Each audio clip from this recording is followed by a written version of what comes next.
Nosotros estamos en esta serie de sermones en que estamos viendo la memoria de Jesús en el Evangelio de Marcos, ¿no? Buscando descubrir o comprender mejor qué es lo que el autor del Evangelio quiso comunicar del carácter de Jesús, ¿no? Por medio de las Escrituras. Y hoy día vamos a seguir con el capítulo 4 de Marcos a partir del verso 21. Así que les invito a que abran sus Biblias en físico o en sus celulares, también se va a proyectar. Vamos a leer Marcos capítulo 4, versículos 21 al 34. Marcos capítulo 4, 21 al 34. Dice así la palabra del Señor. También dijo: ¿acaso se trae una lámpara para ponerla debajo de una vasija o debajo de la cama? ¿No es por el contrario para ponerla en un candelero? No hay nada escondido que no esté destinado a descubrirse, y tampoco hay nada oculto que no esté destinado a ser revelado públicamente. El que tenga oídos para oír, que oiga. Pongan mucha atención, añadió. Con la medida con que midan a otros, se les medirá a ustedes, y aún más se les añadirá. Al que tiene, se le dará más, y el que no tiene, hasta lo que tiene, se le quitará. Y Jesús continuó: el reino de Dios se parece a quien esparce semilla en la tierra, sin que éste sepa cómo, y ya sea que duerma o esté despierto, día y noche brota y crece la semilla. La tierra da fruto por sí sola, primero el tallo, luego la espiga y después el grano lleno en la espiga. Tan pronto como el grano está maduro, se mete la hoz, pues ha llegado el tiempo de la cosecha. Y también dijo: ¿con qué vamos a comparar el reino de Dios? ¿Qué parábola podemos usar para describirlo? Es como una semilla de mostaza. Cuando se siembra en la tierra, es la semilla más pequeña que hay. Pero una vez sembrada, crece hasta convertirse en la más grande de las hortalizas y echa ramas tan grandes que las aves pueden anidar bajo su sombra. Y con muchas parábolas semejantes les enseñaba Jesús la palabra hasta donde podían entender. No decía nada sin emplear parábolas, pero cuando estaba sola con sus discípulos les explicaba todo. Hasta ahí vamos a llegar hoy día. En el pasaje de hoy tenemos tres narraciones, ¿no? Tres momentos, podríamos decir. Así que vamos a ir viendo cada uno de ellos. La primera narración, el primer momento, que está del verso 21 al 25, nos habla de la luz de la revelación de Dios que llega a través de las parábolas, ¿no? Porque la revelación de Dios no está para ser escondida, está para alumbrar a la gente. Y no solo para alumbrar a nosotros, sino que para alumbrar a la gente que está allá afuera, ¿no? De tal manera que cada vez más personas conozcan el Evangelio. Los discípulos, nosotros también, van a ir conociendo cada vez más y mejor el misterio del reino, porque el reino que Jesús está fundando está destinado a descubrirse, ¿no? No es para estar escondido. Y se va descubriendo en medio de un proceso. Fue así con los discípulos y es lo que sucede con nosotros también. Pero ese proceso solo se va a dar si es que nosotros estamos dispuestos. La palabra del Señor es palabra de Dios para cada uno de nosotros a partir del momento que nosotros dejamos que ella hable con nosotros. Por eso hay tanta gente que no la entiende, que en donde tantas personas en que la palabra no tiene sentido. Me permiten contar algo que ya después de tantos años ya es una anécdota. No sé si lo he comentado aquí antes, pero cuando chico yo todavía no había conocido al Señor. Mi papá sí, mi mamá sí. Y mi papá un día nos dice, mire, siempre tomábamos desayuno en ese tiempo, la familia todavía, y mi papá me dice, mira, todos los días vamos a leer un salmo. Todos los días vamos a leer un salmo y después tomamos desayuno. Entonces, ¿qué es lo que yo hacía? Yo llegaba antes a la mesa que todos los demás y veía el tamaño del salmo, porque eso era lo que me importaba en realidad. Que cuanto más largo el salmo, más nos íbamos a demorar para empezar a tomar desayuno. No me importaba nada del salmo, no me decía nada. Para mí era un trámite, ¿no es cierto? De verdad, yo llegaba y decía, a ver, hoy día el 98. Qué bueno que es cortito. Y mi papá se sentaba muy ceremoniosamente y lo leía. Pero después que conocí al Señor, leía los salmos, los mismos salmos, y lloraba, ¿no? Y parecía que me entraban las palabras, ¿no? Y me clavaban en el alma, cosa que antes no pasaba. Entonces nosotros siempre tenemos que estar dispuestos, con el corazón preparado, para escuchar a Dios, con sensibilidad, con respeto hacia los demás, porque todos estamos en un proceso distinto. Y según el verso 24, hay que escuchar a Dios con cuidado. Dice así, pongan mucha atención, con la medida que midan a otros, se les medirá a ustedes, y aún más se les añadirá, ¿no? Este es uno de estos versículos que uno tiene que volver durante la vida una y otra vez. Porque en la práctica pareciera que somos súper fáciles de olvidar que Dios es justo con todos y trata a todos y todas por igual. Eso es así.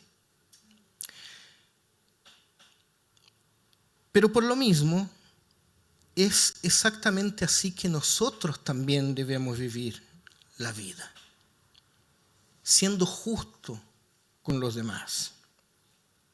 Hasta porque la justicia de Dios está acompañada de su misericordia, ¿no? Y es por su misericordia que nosotros estamos donde estamos, justificados en justicia, sí, pero no por nosotros mismos, sino que por su sangre y sacrificio. ¿Y por qué digo que hay que volver a esto una y otra vez? Porque parece que a veces esperamos misericordia de Dios hacia nosotros, pero justicia de Dios hacia los demás. No, pues. Todos somos justificados en Cristo Jesús. Y esa es la medida con que somos medidos. Y por ende, es entonces la medida con que debemos medir. Porque no basta tener entendimiento de las cosas de Dios, sino actúo con humildad y obediencia a Él. Esto es como una ley. La madurez de nuestra fe aumenta en proporción directa al uso que nosotros hacemos de ella.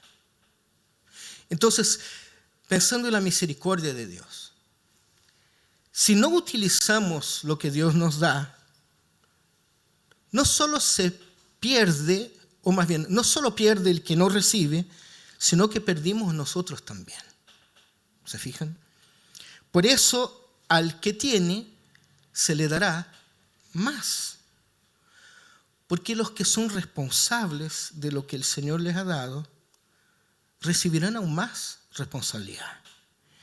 Mientras que quienes son dejados con lo que el Señor les ha dado, serán dejados también por Dios. El segundo momento del texto es una parábola cortita que va de los versículos 26 al 29, ¿no? El reino de Dios se parece a. La mayoría de las parábolas comparan el reino de Dios a algo conocido, a algo que el que escucha la parábola conoce, entiende, a algo que es parte de la vida. Por eso las parábolas hablan de tierra, de semilla, de reyes, porque son esas cosas lo que conocen las personas que están escuchando a Jesús, ¿no? Y las parábolas siempre entonces comparan el reino a algo conocido. El reino se parece a, o el reino es como Él. Pero nunca las parábolas son concluyentes o tajantes. Jesús nunca dice, el reino es así, sino que compara el reino y entonces el reino es como o se parece a. ¿Y por qué esto es así? Porque la comprensión del reino de Dios es mucho más amplia, mucho más grande, mucho más extensa y más profunda de lo que nosotros podamos entender. Por eso debemos tener cuidado al afirmar cosas respecto al reino o a Dios. Porque nuevamente, la humildad siempre debe ser el punto de partida cuando hablamos de Dios y de sus cosas. El reino de Dios se parece, dice esta parábola, a quien esparce semilla en la tierra. Al comienzo la parábola da la impresión de que habla del sembrador, pero después uno se da cuenta de que él esparce la semilla y es la semilla la que se torna el elemento central de la parábola, ¿no? Y la semilla se desarrolla y crece independientemente del entendimiento o de las acciones del sembrador, ¿no? La semilla y la tierra. Y la semilla y la tierra dan fruto. El fruto va madurando hasta el momento en que está listo para ser cosechado. Pero fíjense en eso. Ya no depende del sembrador. Porque el reino de Dios crece como sea, de todas maneras. Lo ha ido haciendo, abriendo espacio en el mundo. Porque el reino de Dios, queridos, queridas, no depende de nosotros, depende de Dios. Y este es un mensaje importante para nosotros, los cristianos, y nuestras iglesias, porque muchas veces nuestras iglesias se llenan de preocupaciones y ansiedades por los números. Y andamos atrás de los números. La iglesia, queridos, no es solo números o crecimiento numérico.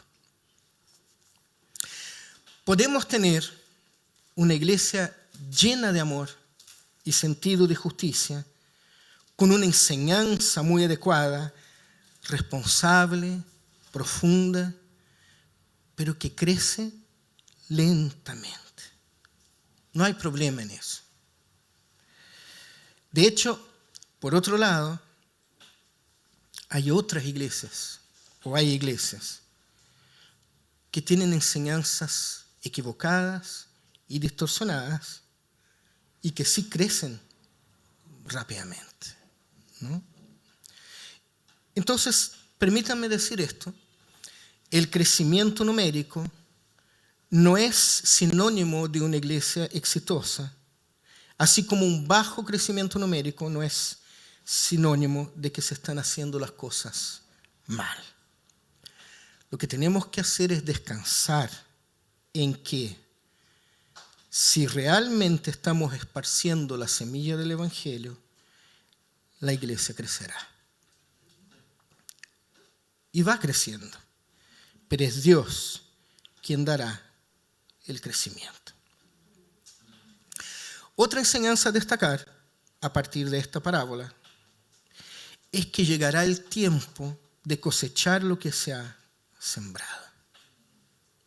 Llegará el tiempo. Y la analogía es muy buena porque, fíjense, la semilla germina lentamente. Si uno siembra hoy, ¿a quién no le pasó cuando era niño y pedían que uno sembrara un porotito en un algodón? ¿No? Uno siembra hoy y si va a ver la semilla el otro día, no ha pasado nada, ¿cierto? Y uno dice, pero quiero ver los porotos, ¿no? Y al otro día va de nuevo y tampoco ha pasado nada. Pero nosotros sabemos que la semilla está cambiando. Y con el tiempo, la semilla germina, brota la planta y surge el reino. Así es el reino. Puede parecer pequeño al principio y su crecimiento es lento, pero el reino, hermanos, hermanas, está ocurriendo de muchas formas. Formas en que muchas veces no podemos incluso ver o entender, pero Dios está obrando. Y al final, en Cristo llegaremos a la plenitud de todas las cosas. Llegará ese día. Lo tercero es otra parábola muy cortita, la de la semilla de mostaza, ¿no? Que refuerza la misma enseñanza, comparando el reino de Dios con un grano de mostaza. Cuando se siembra en la tierra, es la semilla más pequeña que hay, ¿no? El reino de Dios también empezó muy pequeño, en un lugar escondido, ya hace casi 2000 años. Pero de a poco el reino ha ido mostrando su fuerza. Tuvo un inicio pequeño, imperceptible para el resto del mundo, pero ha sido el inicio de un nuevo tiempo y está destinado a ser la realidad más grande y cambiante de la historia del mundo. El reino de Dios se hace cada vez más presente con gente muy diferente de todos los lugares. Y si uno mira hacia atrás, todo comenzó en un lugar olvidado por medio de una semilla muy pequeña que ha ido dando fruto y lo seguirá haciendo hasta la vuelta de Jesús. Ahora, ya para terminar, y pensando en los papás, lo mejor que nosotros podemos hacer por nuestros hijos es vivir la vida llevando en cuenta estos consejos, los consejos de la palabra del Señor. Que nuestros hijos vean que medimos a los demás, primeramente, con misericordia. Que ellos vean que nosotros anhelamos saber y vivir de acuerdo al reino de los cielos, al reino de Dios. Pero al mismo tiempo somos sinceros y honestos y no nos paramos desde la vereda de quienes creen que lo saben todo. Ser papá, y es muy cliché decirlo, pero no es sencillo, ¿no? No hay algo como,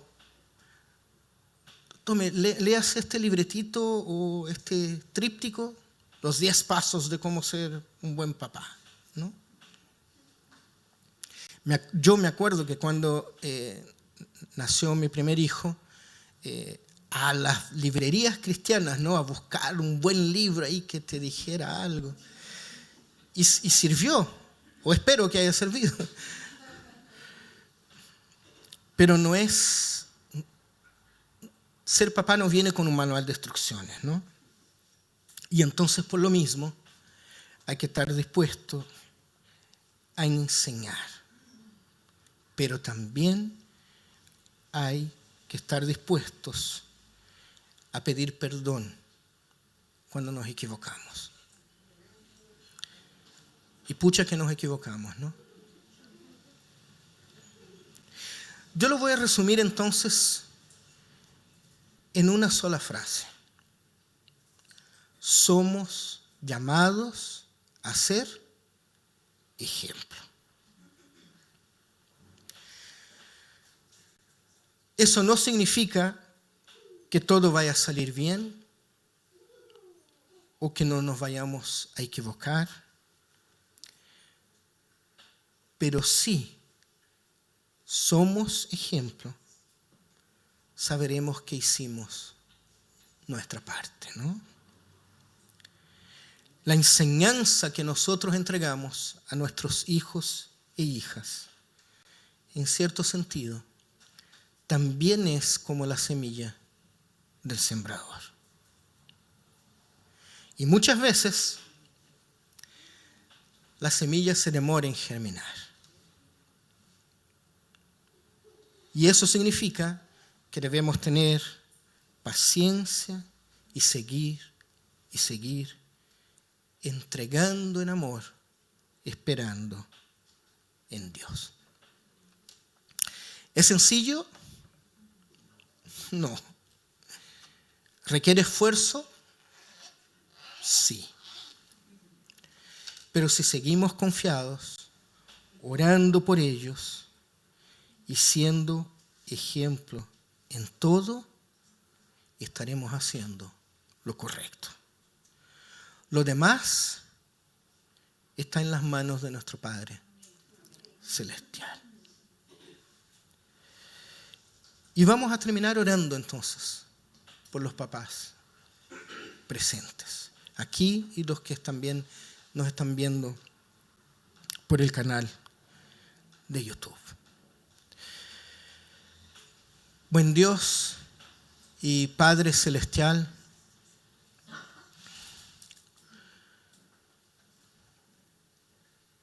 ser papá o tener la responsabilidad de la crianza no es una tarea fácil, Señor. Y quizás sea por eso mismo, Señor, que nosotros necesitamos depender exclusivamente de ti en cada paso que damos. Querido Señor, en un día como hoy, en que celebramos el Día del Padre,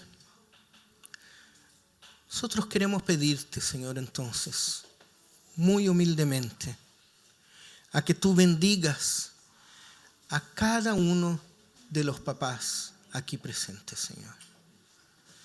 Padre querido, llénalos de tu espíritu, dales de tu gracia, Señor. Dale sabiduría, Señor, para la crianza de sus hijos e hijas. Dales también paciencia, Señor. Sé tú guiando, Señor, a cada uno de estos papás, Señor, en la hermosa tarea de la crianza de sus hijos, Señor. Danos también, Señor, humildad para reconocer nuestros errores, Señor. Y ayúdanos, por favor, ayúdanos a que seamos ejemplo para ellos, Señor, por favor, Señor. Necesitamos, Señor, de ti en todo el tiempo, Señor. Necesitamos de tu cuidado, Señor, de tu presencia. Necesitamos de tu dulce espíritu, Señor, de día, de noche, sin importar dónde vayamos, para que de esa manera, Señor, nosotros podamos entregar lo mejor a nuestros hijos, Señor. Que nuestras vidas, Señor, hablen y demuestren de este Dios de amor. Que nuestras vidas, Señor, sean testimonio vivo de que te conocemos y de que tú eres todo para nosotros, Señor. Por favor, por favor. Bendice también a esta iglesia, Señor. Bendice a quienes aquí vienen, Señor, en búsqueda de esperanza y de una palabra de amor, Señor. Sé con esta iglesia, Señor, y haz con ella lo que tú quieras, Señor. Oramos a ti en el nombre de Jesús. Amén. Amén, mis hermanos.